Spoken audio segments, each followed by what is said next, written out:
Ayan guys, magandang gabi. May bago na naman kami project sa Las Piñas, Chibu Restaurant. Ayan, binabakat na namin yung plywood na kinat namin para tahi na yung cover. Si Utol nga pala ang tinatraining ko dyan na mag-cut para malaman niya yung mga allowance para sa pagtahi ng leather.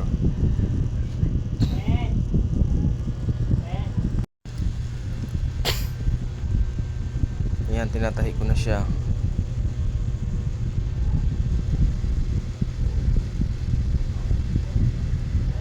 Tapos ito na, bali ididikit na namin yung Eurotex na foam dun sa tinabas namin na plywood. Bali Eurotex po yan, ganyan ang kulay niyan kasi sa cellphone ko. Dinidikitan na namin ng ng rugby super dikit. Tapos yan, magana na kami ng cut na ng fiber fill. Kailangan talaga may fiber fill yan, ha. Nakadikit dapat yung fiber fill nya.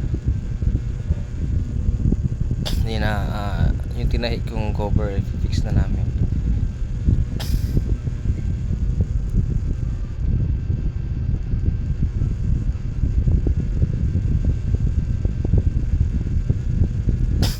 Guys, pa-follow nung nung Facebook page ko. Tsaka pa-like na rin. Kung hindi naman masyadong abala sa inyo, palambing na rin ako na paki-share na rin para kumalat tong video ko. Ayan, velcro. Lalagyan na namin yung velcro.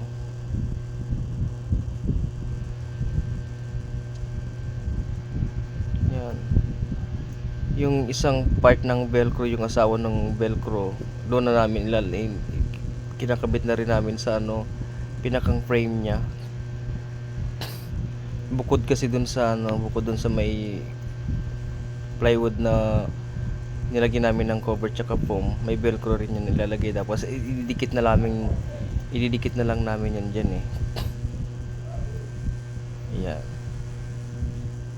Maganda sa partner ko kasi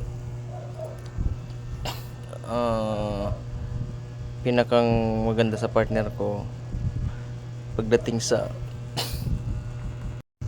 site, alam niya na yung gagawin niya. Hindi na kailangan utos-utusan, no? Pang ilan na rin namin project na kasama ko yan sa site.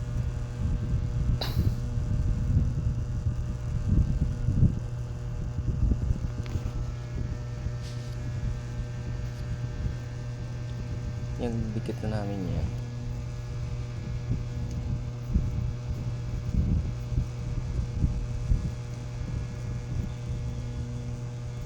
Ang leather pala na yan, mga loads, yan, Korean leather.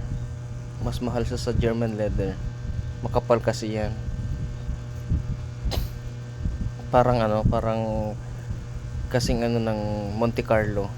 Kasing kapal ng Monte Carlo leather.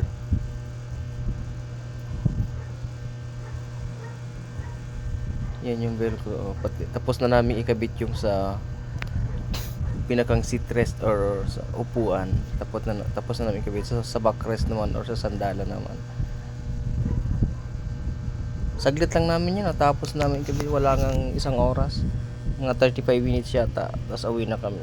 Gabi namin binanatan yan after ng mall hour. Saka namin binanatan yan.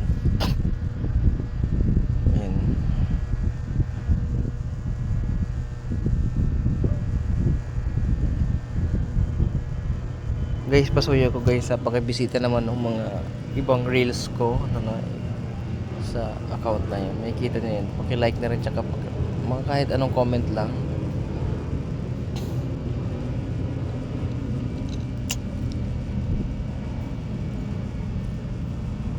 Salamat. Ito pa yung logo ng Facebook page ko. Ayan, natapos na siya. Ayan, nilalagyan, may plastic na rin yan bago kami umalis, may plastic na rin yan. Kasi may construction pa dyan eh. Nag-construction pa sila dyan para hindi madumihan. Ayan, tapos na siya.